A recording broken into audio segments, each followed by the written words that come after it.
Welcome to another edition of A Closer Look. I'm Chris Landry, sitting here with Mr. Jarvis Green, founder and producer of Jag Productions. Yes. And we're here today to talk about an upcoming event, Jag Fest 3.0. That's right. So let's back up for a second and tell me, what is Jag Productions? Yeah, so Jag Productions is Vermont's only Black theater company, only Black professional theater company. We produce classic, contemporary, and new theater. And Jag Fest is the new theater component of our theater company, our mission. So elaborate a little bit, what is Jag Fest? Jag Fest is a new works performing arts festival for emerging new contemporary playwrights. And so for a week, artists come here to White River Junction to develop these new plays that have never been sort of performed before or read before out loud. And this is an opportunity for the playwright to learn more about the piece, and it culminates into stage readings over the weekend. So February 8th to the 10th of next weekend, you'll get to see 4 readings, and then the whole week is a list of community events. So that's what Jag Fest is. Great, and this is the third year of Jag Fest. This is the third year of Jag Fest, yes. Has it always been in White River Junction? No, actually. The first year was in Woodstock. Okay. And the past 2 years have been in White River Junction at Briggs Opera House. Lovely. Woodstock, Vermont. Right. Yes. Important to clarify. Yep. So tell me a little bit about the playwrights. Like, how did you go about selecting them? Yep. What were you did you have sort of a mission as far as the kinds of stories that you wanted told on stage? Mm-hmm. Does that shift from year to year? What was it that drove you to these particular playwrights, and what was that process like? Yeah, so last year we had all male playwrights, and this year I was very I knew that I wanted to have female Black women playwrights. So that from the bat, my search was based off of Black women. And then there's a proposal process. Mm-hmm. I share the information, the proposal document, to theater networks. I send it to colleagues and friends. We post on the website. And then folks can submit proposals, submit a cover letter, and I read the cover letter, and I'm working with the producer to also read the plays and the cover letters, and then we kind of I make the decision based off of that. But half of that process too is also by recommendations. Sure. And people that have worked with these playwrights before, and it's right. hey, they're wonderful, they're awesome, you should work with them. So, yes. Now, you mentioned that they're all new productions, yep. right? How many are these? You said these are plays that haven't been performed anywhere. Yeah. But are any of them written specifically for Jag Fest, or do you know that? I wouldn't say any of them were specifically written for Jag Fest, but a lot of them that have, one of them in particular, have been just recently written. Sure. And when she was offered, hey, come here to do the festival, over the past 3 months, mm-hmm. Mm-hmm. She has been working to kind of get it to a place to present it at the festival. Great. Next weekend. Sure. Yeah. Nice. Yep. Tell me a little bit about what the audience should expect from each of the plays. Yeah. Well, I think the whole weekend, there's a variety. There's a huge variety. You have a musical, and you have a play that's whimsical and talks about love, and you have a one-woman show that's about a woman's life working in burlesque, and then you have a 3-person show that is about how Black Americans, mostly Black men, are treated in this country, and so there's like just this variety of different shows that you can see at the festival. Well, and one is a musical, is that right? And one is a musical. Tell me a little bit about. Did you intentionally look for something like a musical or a play with music when you were selecting your playwrights and selecting those particular productions? Yeah, no, I wasn't looking for a musical in general. I think that I'm always like identifying with, if there's a Black queer story and a Black queer playwright and a Black queer artist in general, like that's my start. And then I discover all the many possibilities of what a show could be. And this particular playwright is a Black queer woman, and the story is about a Black queer Harlem Renaissance vaudeville performer. That story pretty much got erased, and today I read in the New York Times there was like this article about obituaries that should have been in the New York Times that didn't, and Gladys Bentley, who this musical is based off of, I was the first person in this article. So I wasn't looking for a musical, but I'm glad that there will be a musical at the festival for sure. Yeah. So how many artists did you say are coming from New York? There are about, I would say 30. So we've got playwrights, directors, music directors, what else? Producer, stage manager, all of that. So it's a variety of people that will be here for the festival. And so you said that the cast sizes range from 3 to 9. To 9, wow. That's 7, actually. 7, okay. Yeah, yep, yeah. Excellent. Are there going to be any other opportunities for the community to engage with these artists throughout the week or during the show, after the shows? Are there going to be talkbacks, Q&As? Sure. There will be a community welcome dinner on Monday at Piecemeal Pies in White River Junction. Open to the public, free, a beautiful, wonderful dinner, and you can meet some artists. On Tuesday, there will be a Playwrights luncheon with the Department of Theater at Dartmouth at 12:30 at the Hopkins Center. On Wednesday, there will be a lecture by Kyle Mays that's organized by Natalie Batcherville, Dr. Natalie Batcherville, who sits on the board of Jag Productions. On Thursday, we're collaborating with White River Indie Films, and we're showing a documentary about Lorraine Hansberry, who's this classic American playwright. And she was also an activist, and so it's going to be great to kind of start this festival paying homage to Lorraine Hansberry, who's a great American playwright, and then jumping into the festival with these emerging contemporary new voices. Right. That's exciting. Yes. What impact have you seen Jag Fest make in the communities that have hosted it so far? That's a good question. I'll first start with the artists and what impact it makes with the Black theater community. Sure. I think that these playwrights get to come to an area and be left alone and is away from the busy city to develop these new plays, to get paid to come here to, live for a week and get fed and have all of these wonderful events and make art and create theater. Sure. And then they go back to the city invigorated, pitch their shows to producers and theaters and X, Y, and Z. So for artists, it's almost like a creative retreat. Totally, yeah. Totally. And you're part of, there's nothing more exciting than like developing a new play and that you being that vessel, whether you're an actor or director or a playwright, to kind of, make that happen. That's very like exciting for a theater artist. Sure.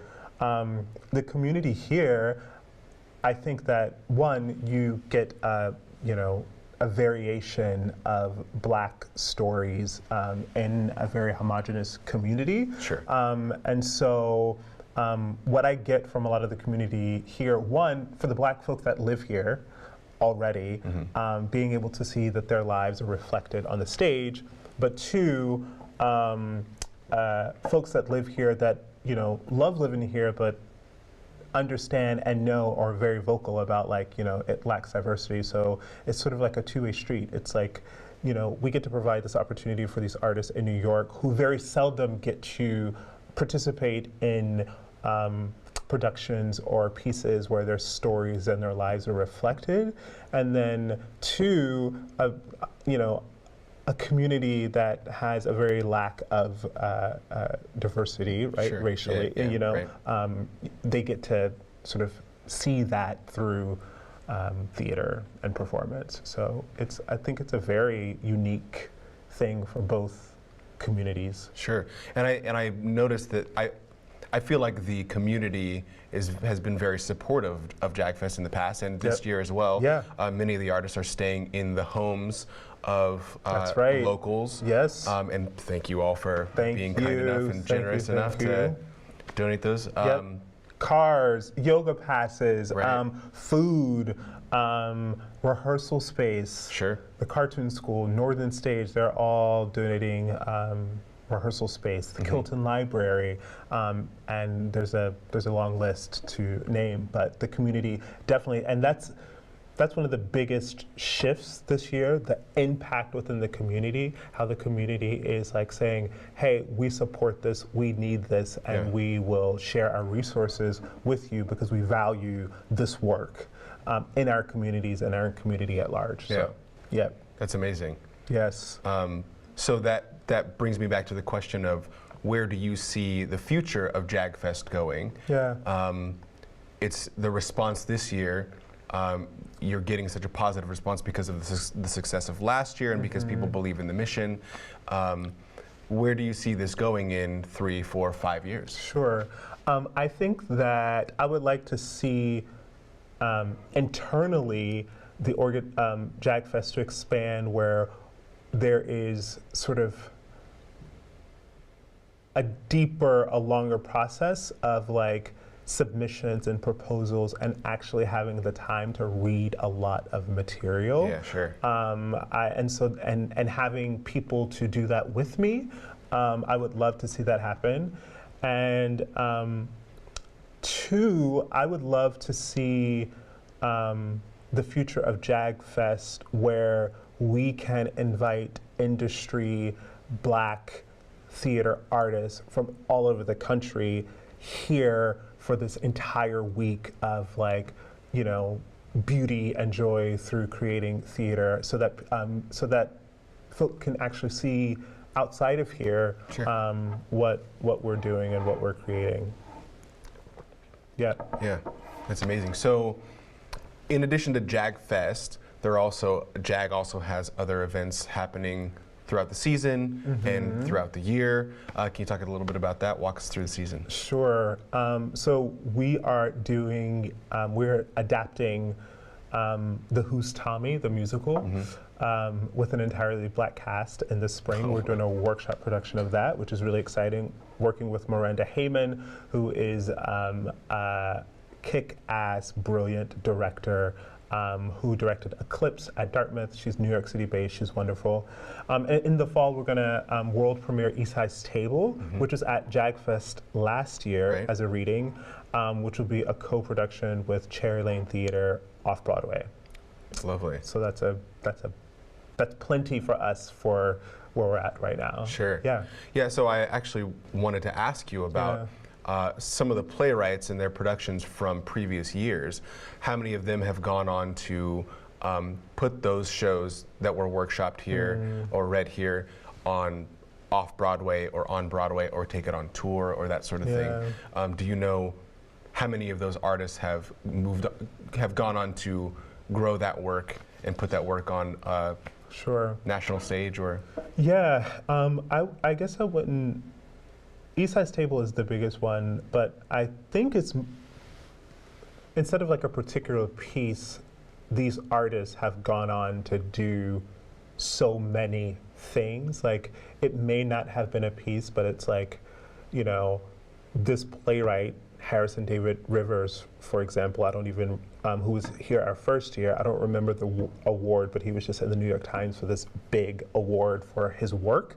Cord Arrington-Tuttle, who was here last year, who is writing a television show for Netflix and had a reading of one of his plays at the Goodman Theater in Chicago. It's like, so all of these playwrights, all of these artists, whether or not it's a particular piece, Sure. they are just like living their best lives and doing all kinds of incredible stuff.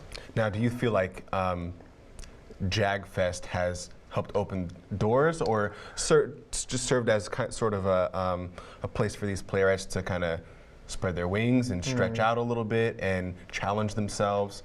Because it sounds like a lot of them are moving on to do other amazing things. Yeah.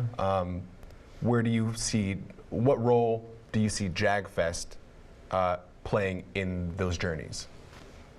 Yeah, I think more in particular Jag in general.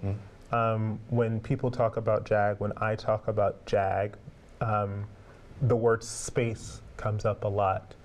And I think artists come here and they have space. This organization, this company, my work here was started because of space. And when folk have space and are supported for their work, and it's amazing what we can do when you can be left alone to just be and be your creative, like, Black excellent self. Yeah. And that's what Jag does for a lot of artists. Does Jag do that for you? Jag definitely does that for me. It does. It does. Where do you feel like Jag has challenged you most? Or like, put another way, what do you feel like you've learned about yourself after being involved with Jag Productions, founding it and running Jag Fest, and I know you have other events like the whole company, cruise, and yeah. How do you feel like you've personally grown from the beginning up to now? Yeah. I've grown in the sense of creating boundaries for myself and being really clear with myself on what I will and won't do anymore. And I think that when you're just starting something out, it's like you want to do everything, you want to meet with everybody, and you want to try every single thing, and it's just not sustainable. And a lot of those things, a lot of those meetings, a lot of those ideas, a lot of those, like, let's meet for coffee and try this thing, it just, like, it's not worth your time. And, like, getting clearer about what the mission of this organization is, what makes the most sense of where I'm at, and, like, my time, Sure. like valuing my time. Yeah. Just being more intentional with where you spend your mental bandwidth. Exactly. Sure. Exactly. Yeah. Yeah. Yeah. And, you know, I think the challenge is always the balance of admin and creativity. And just like the past couple of days, like I was very, like my head hurts a little bit, and I was just like realizing that so much of our work right now, it's like being on the computer and corresponding a lot, and then the moment I'm like thinking about like having an interview or engaging or thinking about the next show or directing a piece, like I go back to my vibrant, like no headache, energetic self.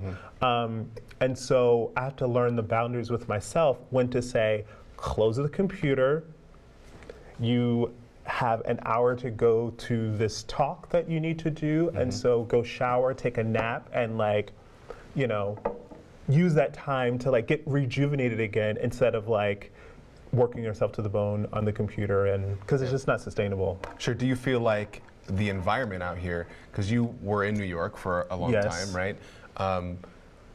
Do you feel like being out here in White River Junction in Vermont has helped you slow that down a little bit, to sort of get away from, like you were saying earlier, the kind of the rat race and the grind of New York City? Being in a place like Vermont, do you feel like that environment helps you to do exactly what you were talking about, how Jag Fest is a retreat for these playwrights? How do you feel like that environment serves your purposes, like your creativity? Yeah. I'm definitely busier here. My life isn't slower here because I'm running a theater company. It isn't slower. I think that what this work and living here does, the many other things that you have opportunity to be distracted by, my focus and right now is like solely on my art and this work. And so I'm just less distracted by the other stuff. Sure. And that comes with not having a lot of stuff around here to be distracted by. But what's great about that is that I've learned that kind of discipline that even when I am in New York working before, we take Lady Day at Emerson's Bar and Grill on a cruise, like that stuff still isn't distracted. Like I'm still not distracted by the outside stuff because I've been able to create a system for myself and discipline for myself in this sort of rural community. Sure. Yeah. So you've already talked a little bit about how Jag Fest came about. Did you intentionally have a mission to impact the community in such a way that it has been, or was it just a sort of release for you? What came? Where did that come from? I guess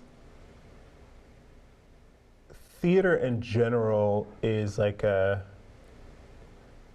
my role as a theater maker and a cultural worker is to impact the people and to reflect the humanity of all of us, and particularly to the humanity of Black Americans. So with that, I don't necessarily choose pieces or pick programming to solely entertain. So I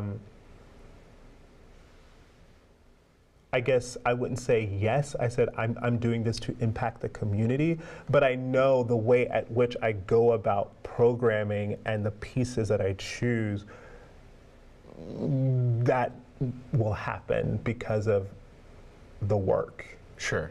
The work speaks for itself. The work speaks for itself, and then it just kind of does its own thing. Right. Yeah. Yeah. Yeah. A big part of Jag Fest is community engagement, right? So aside from, you already mentioned about the opening party. Tell me a little bit more about that. Yeah, so there will be, on Monday, February 4th or something like that, we're having this like welcome dinner because all of the artists get here on Sunday and at 6 o'clock they're gonna be tired, and we'll have a quick snack and then everyone goes to their either hotel or host family. And then Monday, after a full day of rehearsal for 4 different shows, we all meet together and share a meal at Peace Mill Pies with our community to just sort of like celebrate what this community has contributed to the festival, but also, folk get to really engage with me, with you, with the artists to kind of learn more about what we're about. I think there's a lot of energy, there's a lot of youthful energy, there's a lot of exciting energy. It's multi-generational, it's open, it's welcoming, it's to the heart center. It's not bougie, it's not classes. It's like, let's just like have a conversation. Anyone can come and you are more than welcome. That's just the way I was raised, that's just who I am. And I don't want people to feel like that this is only for Black folk or this is only for wealthy people that can buy tickets. Like this is for everyone. And I want the community to, show up as much as they can to see what we're about. Yeah. And there's a party on Friday. There's a party on Friday, which I'm mostly excited about because it's like a celebration of the whole week. It's a celebration of the festival kicking off with the first reading. And we get to let loose and drink some champagne and have a really good time. When is that happening? That's happening Friday after the first reading. Also open to the public? Also open to the public. Lovely. Yes. What time should people show up for that? 9 o'clock. 9 o'clock. Yeah. Immediately after the show? Immediately after the show. So you should come to the show and then come to the party. Downstairs. And if you don't want to come to the show, come to the party, and then you'll be sold after that. So Yeah. So there are 4 productions across 4 readings. 4 readings. Yes. Across 3 days. Yes. Plus a documentary. Yes. Plus a playwrights luncheon. Plus a playwrights luncheon. Yep. Plus a parties. Lecture. All the parties. Yep. All the lectures. So there's no shortage of opportunity to get involved in some way with Jag Fest this year. There's a lot going on. Yeah. And you can go to our website, www.jagproductions with an S, VT for Vermont.com. And it's on the homepage. You can click right there, tickets on sale, learn about our community events. I think there's a header for 2018-2019 season. Okay. And then you'll see Jag Fest, you'll see community events. Click on any of that, call us, and I'll answer any of your questions. Well, thank you, Jarvis, for coming and having a chat with us and informing us of Jag Fest. Very exciting. Thank you very much, Jarvis, for coming and having a chat with us and informing us of Jag Fest 3.0, third year in a row. More information can be found at the website, www.jagproductionsvt.com. You can get tickets there. You can check out the calendar and see what events are happening and find out what else Jag Productions has up its sleeve for the coming season and for the rest of the year. Thanks again. Thank you. Yeah. This has been A Closer Look. I'm Chris Landry, Jarvis Green. We'll see you next time.